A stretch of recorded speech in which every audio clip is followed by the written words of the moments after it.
A sense of purpose doesn't come from thinking about it. It comes from taking action that moves you towards the future. The moment you do this, you activate a force more powerful than the desire to avoid the pain of loneliness or inactivity. We call this the force of forward motion. Phil Stutz. Well, hey there. Welcome to the Retirement Answer Man Show. My name is Roger Whitney. I am your host. And this is the show dedicated to helping you not just figure out the money part of it. Yeah, that's important. So you can survive retirement. Yeah, that's important.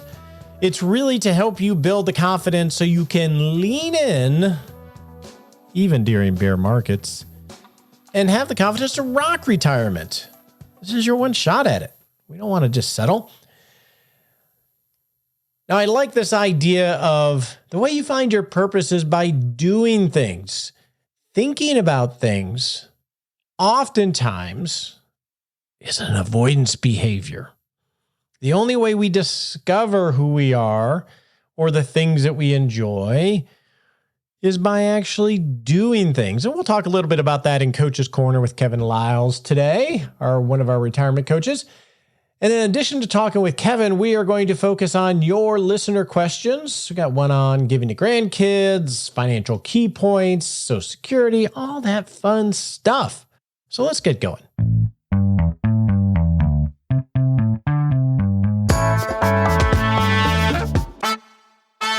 Today's show is sponsored by the Rock Retirement Club. That is the online platform that we created to give you virtually everything you need to create a feasible plan of record, to think through how do I make it resilient and how do I optimize it so you can actually have that confidence to rock retirement. And then it also has lifelines through my team of retirement coaches and myself, as well as a group of people just like you.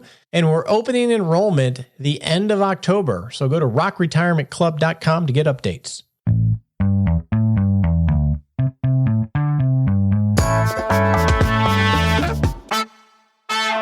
So let's start off by answering some of your questions.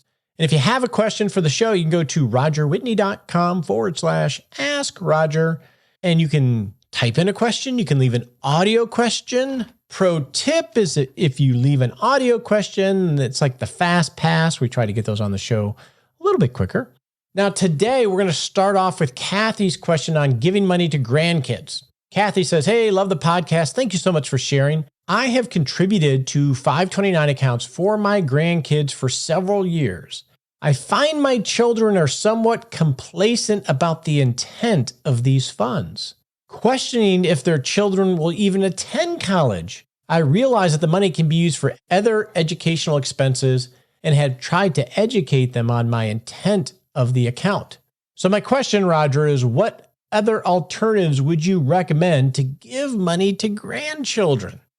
All right, we got a couple things going on here, Kathy. Number one is, let's talk about what are the alternatives to give money to grandchildren. We'll get to some of those. Let's build a framework for how to think through this. Number one is, what do you want to accomplish by giving money to grandchildren? What do you want to accomplish? It's often easy to lose sight of the core issue as we get down into tactical things. Is it that you want to make sure they graduate without debt? That's a good reason. Then the 529 plans are a great vehicle. And if you are the owner of the 529 plans, which I hope you are, you can actually change the beneficiary from one grandchild to another grandchild so that if one doesn't go to college and the other one goes to medical school, you can redirect money to accomplish the goal of helping pay for college so the grandchild doesn't need debt. Might not be equitable in somebody's view, but who cares? It's only about your view because it's your money and your vision. So if that is the purpose, then 529s are not necessarily a bad idea because you have control and you can accomplish, I want them to come out of college without debt. Now, you might have other goals. Maybe it is you want to help set them up for success early in life. If that's the goal, 529s could be part of that, but then you could look at doing other things as well. You could hold money in an account only in your name and say, this is Johnny's money and I'm putting X amount of money in this account that's only in my name, so there's no gift involved, but in my mind, and I have it labeled as this is Johnny's money to help him buy his first car, to help him buy his first house. And then when the time comes and Johnny has that need, you can then gift the money. Now, that will not accomplish getting this money out of your estate, but it will give you a way of having these little envelopes on your balance sheet where you have ultimate control. So if Johnny goes down a bad path, you're not contributing or supporting that path because you gave him money too early. So it accomplishes one, but it doesn't accomplish necessarily getting money out of your estate. But one way would just be to keep the money, but have it earmarked for Johnny. And if you have multiple grandchildren, you could do it the same way. And that way you can make a decision later as to if and when and how you gift them money to support them on their journey. So that's one way to go about it, which gives you ultimate control and allows you to make sure that you're not pre-making decisions too early when you're not sure of the trajectory of their life. Now, if you want to have more completed gifts, you could do what's called a Uniform Gift to Minors Act, where you actually open up an account and you put the account in the name of a grandchild, and then you are the custodian of that account, meaning that you control the monies from an investment standpoint, from a distribution standpoint, until the grandchild comes to the age of majority. And depending on the state, I haven't looked at these rules in a while, it's 18 to 21. And then when they reach age of majority, with a few forms, the money automatically goes to the grandchild and you have no more control of it. So you're pre-giving money, but you're acting as custodian until they reach adulthood. And then you have zero control of what they do with the money. That's another way of giving to a grandchild.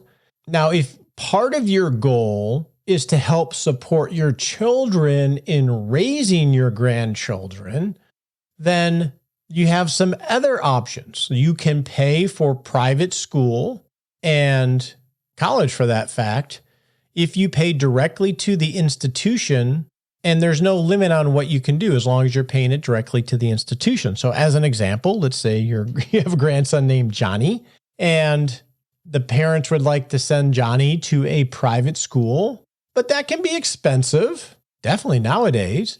You could pay for the private school, which gives Johnny a better education and takes the financial burden off of your children.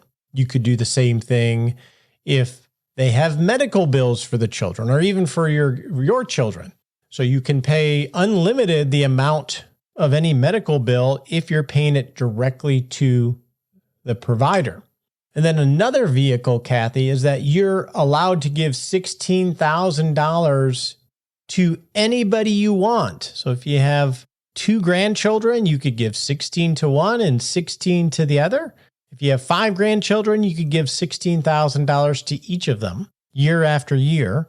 And then that is literally their money. And if they're a minor, it would have to go into an account for their benefit, which is totally outside of the 529 plan. And it is a completed gift to the child, so it's outside of your estate. So a lot of this, Kathy, is dependent upon what it is you're trying to accomplish from a gifting standpoint and from an estate and financial planning standpoint. The estate and financial planning standpoint, these things are very good to do if you think you're going to have estate tax issues. Almost nobody statistically has estate tax issues, so it's not a huge issue now unless they change the rules again on the estate tax structure. But I would focus more on what it is you want to accomplish. And if you're contributing to the 529s and your goal is for them to first say, hey, I'm going to pay for college if they want to go, don't worry about what your kids think, because grandkids change their mind all the time. Maybe your kids don't think they're going to go to college. In my experience, maybe they'll go late. Maybe they won't go at all, but generally these things have lots of different pathways to go. But here, at least some structure to think through how to give to grandkids. You got 529 plans, you have direct gifts, you have Uniform Gift to Minors Act, you have making your own envelopes and keep it in your name. So you have the choice later to bless children or grandchildren that you feel deserve it. And you're not robbing them of their problems, but you're there to be fuel to a good trajectory in life and still have the power not to be a fuel if it's a poor direct trajectory. You have those options. You have direct pay to medical expenses as well as private and educational expenses, and there's no limit on that. But the key is, what do you want to accomplish? And if you're not in total alignment with your children, don't worry about that. You focus on how you can bless these grandchildren in a way that you're comfortable with. So hopefully that gives you some framework to start to think through this. So our next question is an audio question. Fast pass, let him through. Jim has a question on key financial benchmarks. Hi, my name is Jim, and I'm from the Boston suburbs. I'm 59, married, and planning my retirement in the next few years. I tend to listen to your podcast while taking my morning walk. I'll get home and yell out something like, "Hey, honey, we really need to start thinking about our health as an asset," usually to eye rolls from my wife. What keeps me up at night are knowing that there are things that I don't know or things that I've heard but forgotten. The critical dates, rules, and limits, such as you shouldn't withdraw from your 401k until 59 and a half, and you need to wait 5 years to withdraw I-bonds, stuff like that. I know I'm probably making mistakes, and I would like to at least avoid the costliest ones. So my question is, are there any lists out there of these gotchas? I would think that most retirees could benefit from a simple list of one-liner descriptions, probably by category, of these dates, ages, limits, and rules. Even better if it contained links to fuller descriptions. Thank you. Hey, Jim, that's a great question. And we do have a worksheet that has some critical age-based and benefit-based benchmarks, and we'll find a link for that and share it in our 6-Shot Saturday email coming up this Saturday. So if you receive that email, you'll find it there, and that will at least get you started on this. By the way, if you're not signed up for our 6-Shot Saturday email, very easy to do. Go to 6shotsaturday.com and put in your first name and email. This is a weekly email we send out with a summary of the show, but links to things that we mention or that we think are helpful. So you can get that at 6shotsaturday.com.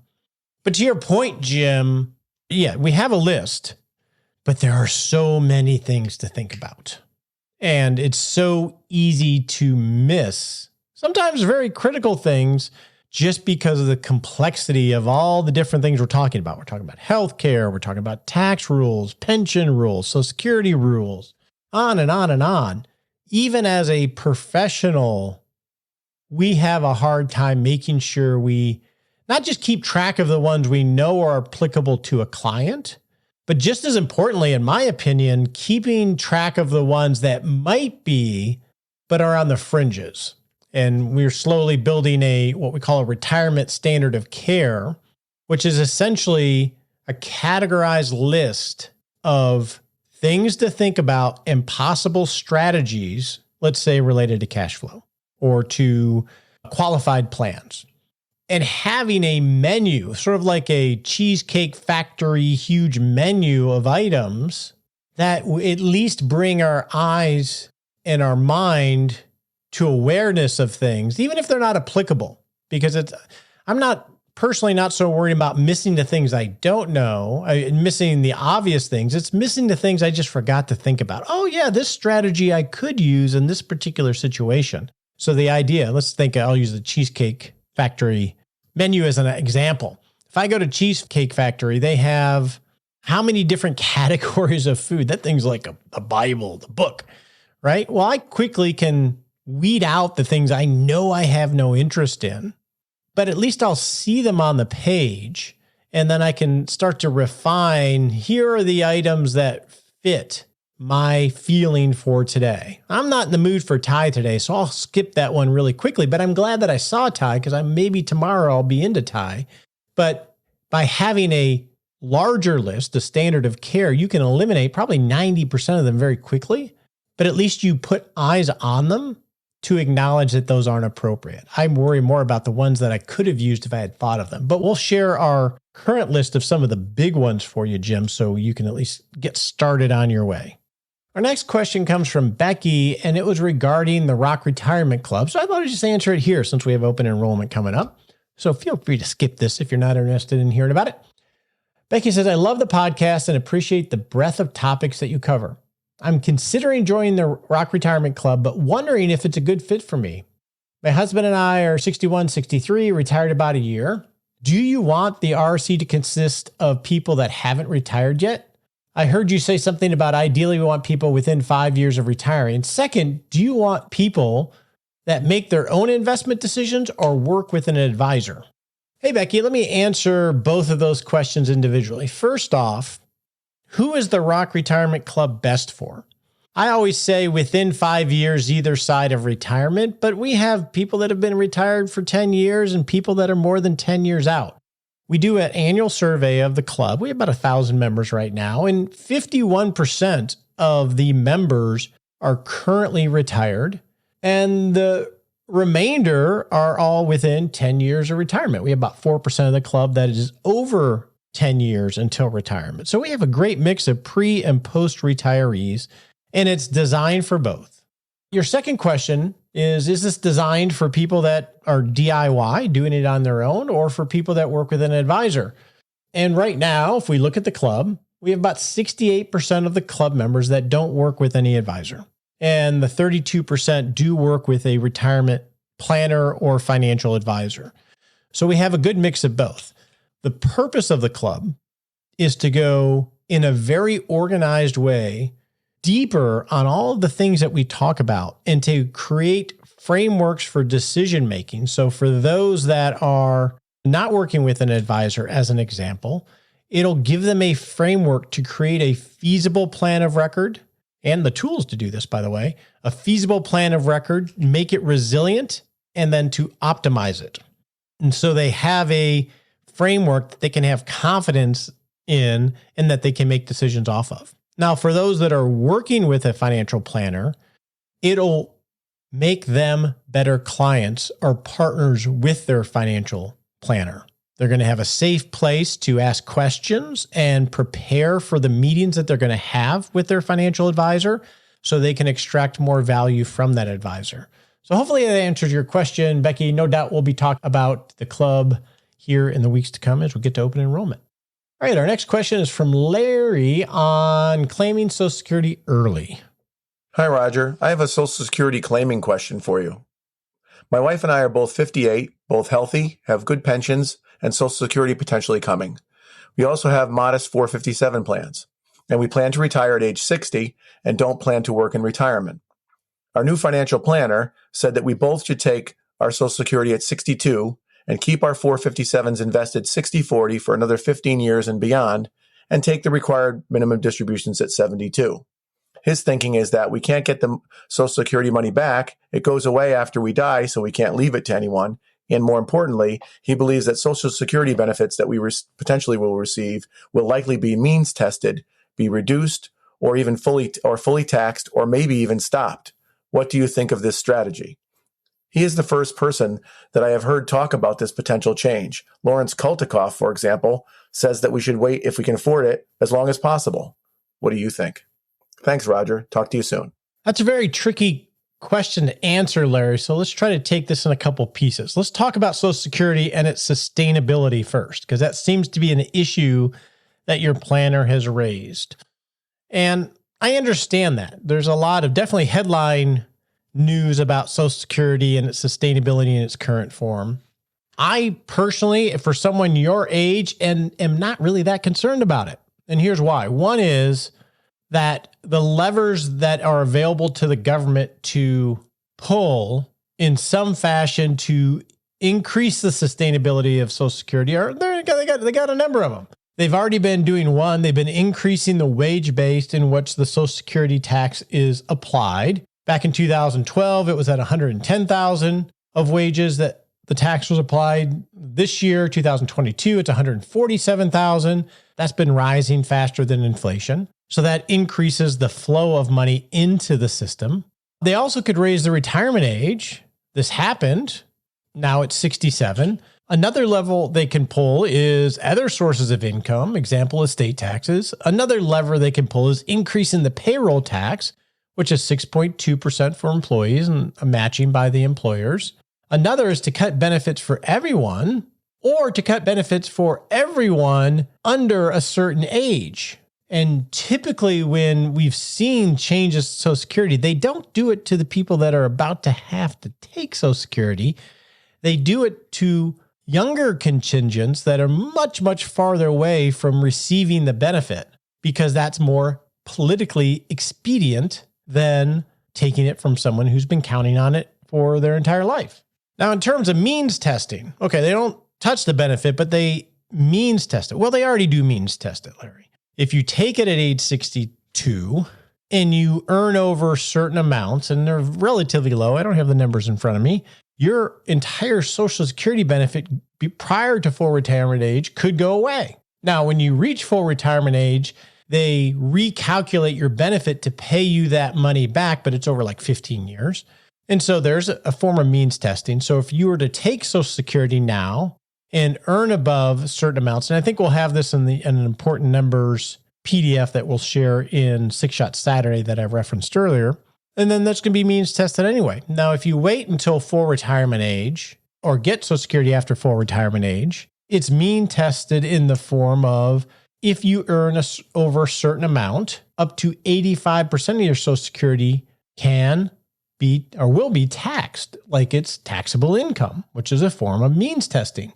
Now, could they change those mean testing rules? Of course they could. Could it happen to you? Possibly, but likely it wouldn't, given all the other levers that they have. So I'm not as worried about all of that. What I worry about more, Larry, is how you think about Social Security within your entire financial plan.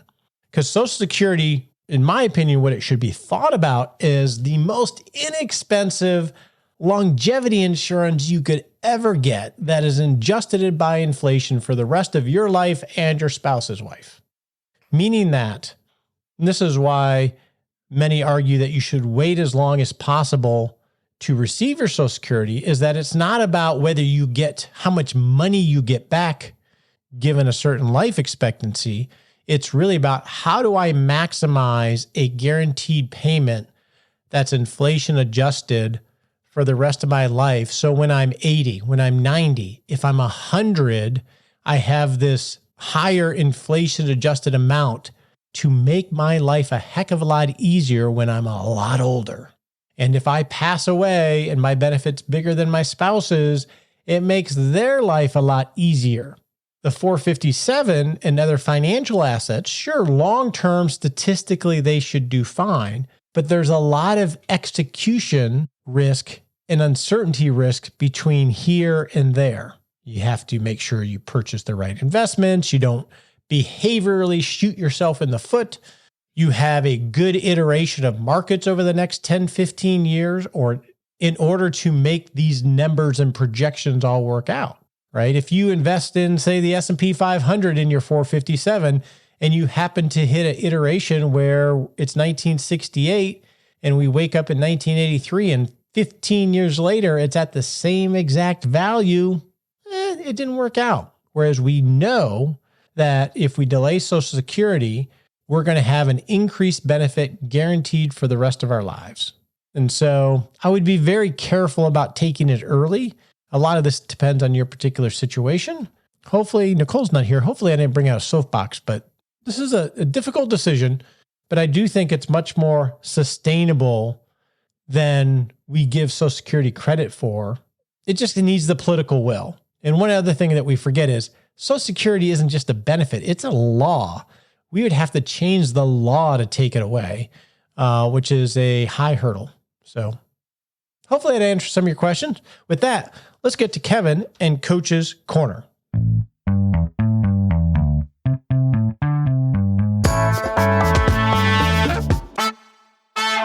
So it's that time of the month. So we have Kevin Lyles, retirement coach in the Rock Retirement Club. How you doing, Kevin? I love September. You love September. My favorite time of the year. Is it? Is it really? Okay. Yeah, the weather cools off. It's time for college football, and you know how much I like to watch that. So I love this month. Do you know what my favorite day of the year is? No. Today.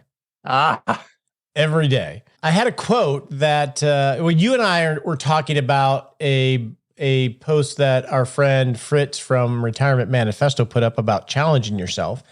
And I had this quote today that I thought would may be good for discussion is, this is from Ellen Langer. I'm not sure who she is, but the rigid mindsets we hold about ourselves affect our performance. I like that quote. Yeah. A lot of us get stuck with the status quo, don't we? We just think everything needs to stay the same. Yeah. And those little mindsets of like, I'm not a dancer. Right. Right. It absolutely limits not only what you do, but more importantly, what you'll try. That's it. That's it. I tell retirees all the time, I don't care what you end up doing, but I want you to try a lot of things because you won't know until you try them. Sort of like food, right? We learned that as a child. Our mothers told us, eat different foods. You don't know what you might like. And it's the same thing in retirement with trying new things. And that's why Fritz's post was, I think, important. What he was doing, he had challenged himself to a 3-mile swim, open water swim. And I think he said about 1 mile was the longest he had done before that. So it was a challenge. And we've been talking about it, as you know, in the Rock Retirement Club with members. And some people were like, well, I'm not going to parachute out of an airplane, or I'm not going to go bungee jumping. And no, that's not what it's about. What it's about is just trying new things, trying to expand. And you said it right, Roger. It's how you envision yourself, what you are. You don't know what you are till you try, do you? And it's very easy to get those rigid mindsets as we get older, right? Because if you had asked me, here's a good example, and maybe I have this rigid mindset. I like to run. I was never a runner, but I like to go for a run. And physically, I can't go for a run now. This could be my rigid mindset. Yeah. I've had 3 knee surgeries. I'm not a happy man when my knee's not happy when I run. So I am not a runner. And so as a result, I stopped doing adventure races and other types of things. And I'm actually doing 2 Spartan races, which is about a 5K with obstacles. And initially I was like, no, I can't I can't run anymore. I'm going to walk them. Absolutely. Right? I love that. Maybe a little bit of jog. I don't know. I think we need to continue to challenge ourselves. And it's not just physical. We're talking about some physical challenges, and those are easy because we have a race, we have a contest, we have a tournament out in the future, and we can aim towards it. And that's a great way to challenge yourself. But I'm also just talking about socially, intellectually, lifelong learning is about challenging yourself. Can you learn a new thing, a new skill, a new subject matter? Can you become an expert in something you know nothing about now? Those are challenges that are great. And a lot of people aren't real physically inclined or may have health issues that prevent them from big physical challenges. But whatever you challenge socially, I think is so important, Roger, because we tend to have our group of friends and that's it. And if we'll just open our mind and open our hearts to meeting new people that have different points of view than us, it just opens up our world. I have on my Heroic app a daily target to ping a friend. And I think of this as what you're talking about, because I naturally am not a reach out and say hi. Yeah. Right. So, and I could easily just say, well, I don't do that. That's just not who I am. So I'm like actually trying to be uncomfortable and make sure that I'm the one initiating. So you're right. It doesn't have to be physical. What in your life would you say fits into this category? Well, along the same lines of your heroic goal, it's been about a year ago. I may have even mentioned it on the podcast that I had set a goal that once a month I was going to get together with a friend I hadn't seen in 10 years or longer. And frankly, on average, I think it's been about 30 years for most of them. And I'm continuing to do that. Once a month, I reach out to someone from my childhood, from college, from my early working life. And hey, let's get together for lunch, or let's play golf, or let's do something together. And it's just been incredible. And I've done that now probably with 10 different people. The beauty of it is 4 of them I'm seeing fairly regularly now. So that's just been great. Why is it that we don't challenge ourselves, do you think? It's status quo, it's fear, and it's just, I don't want to say laziness, but you've just got to take the initiative. And so often we don't, we get too comfortable in our own life. And the problem, I think, for retirees who do that, and we have this debate in the club a lot with members say, hey, I'm real comfortable with my life. Why do I need to do that? I think the reason you need to do it is if you don't do it, your life naturally shrinks in retirement, and you don't want that to happen. So if you keep challenging yourself to socially, intellectually, physically, spiritually, I think growth is what keeps us young. So I just got back from Colorado last month and lived in a different house for 6 weeks.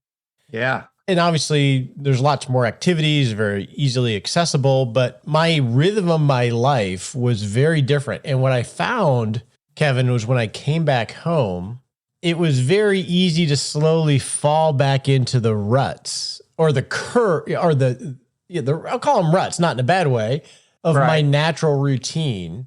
And I've been trying to avoid that, to sort of skip, if you think of an album, skip around a little bit and create new ones, because you just do we're habits is really what we are. Did you bring any of the things you picked up in Colorado back home with you? Any of the routines, the new activities? The getting up earlier for sure, and getting outside early, because we would walk Sherlock early in the day. And then the other thing was I was going to bed very early in Colorado. We virtually no TV, and I would go to bed early. And our routine here has been around 8 o'clock. We'll sit and watch TV, and we'll end up watching until 11. I'm trying to go to bed around 9:30 now. And just not have TV on. Well, what's great about that is you've picked a couple of the best things you picked up, trait habits you picked up in Colorado, and are bringing them home. I experienced a similar thing, Roger, when I retired and we relocated our residence to Florida. We'd lived in Ohio our whole lives. And for several months, I sort of felt like I didn't have a home. I'm just missing that sense of place. And I got over that. And now we still go back and forth between Florida and Ohio. I ease right into each place when I get there now. It's very comfortable to me. I do have sort of different routines. And you're right. You pick up sort of the place, sort of, look, I don't go on beach walks in Ohio, but some of the things that I do, I brought back and I took with me, and it's great. And so I think, again, it's challenging yourself. It's getting out of your comfort zone, getting out of a regular routine and trying things. If you don't like them, you stop doing them. But if you don't try, you don't know. Yeah. And that is key. And I look at it, and I know in the course, when we're thinking about what we want retirement to look like, it's easy to just extend what already is. And I'm a big believer, as my team knows, and you know, that I like to just blow things up and recreate them. And you don't want to do that too much, but the point is to always look at things with fresh eyes rather than, well, that's just what I've always done. Yes, we do know, Roger. And that's what keeps life so interesting with you, is you get to try new things a lot. And you do what I just said. You're willing, once you try it, to drop it if it's not working. Remember when we went to the twice weekly podcast? How long did that last? It's like twice. Did it even last a week? Twice, I think. Yes. And there's a golden mean there of Nicole helps moderate. You help moderate that, so it works. Just throw one little new thing. It's like, it could be even driving a different way to the grocery store. I mean, it could be that simple, right? Just don't go take the same path. I agree. And Lord knows what you'll discover. All right, buddy. You encourage me. So does Fritz. We'll put a link to that in our 6-Shot Saturday email. And I will see you in October, buddy. Talk to you again. On your marks, get set.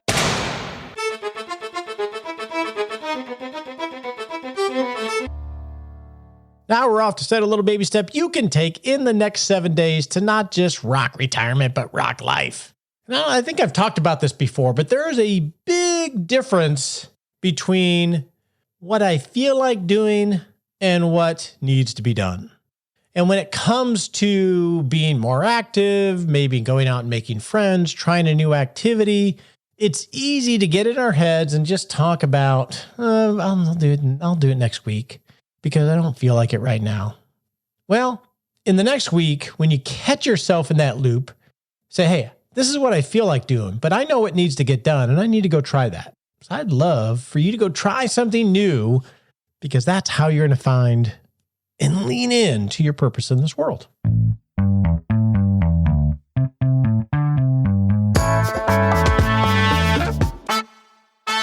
So this weekend, I am off to my father-in-law's golf tournament in Central Texas. He has hosted a golf tournament with a buddy of his in Central Texas for General Motor employees. I want to say for like 25 years. They have a number of people that come down from Pontiac, Michigan, the plants here in Arlington, Texas, and it's to the point now where they're all in their 80s and the sons are coming. I'm going with my brother-in-law. You talk about doing something. He still gets 20, 30 guys coming down from all over to go play golf for 2 days. And they're still whacking away at it. And I hope I win this year. Have a great day. The opinions voiced in this podcast are for general information only and not intended to provide specific advice or recommendations for any individual. All performance reference is historical and does not guarantee future results. All indices are unmanaged and cannot be invested in directly. Make sure you consult your legal, tax, or financial advisor before making any decisions.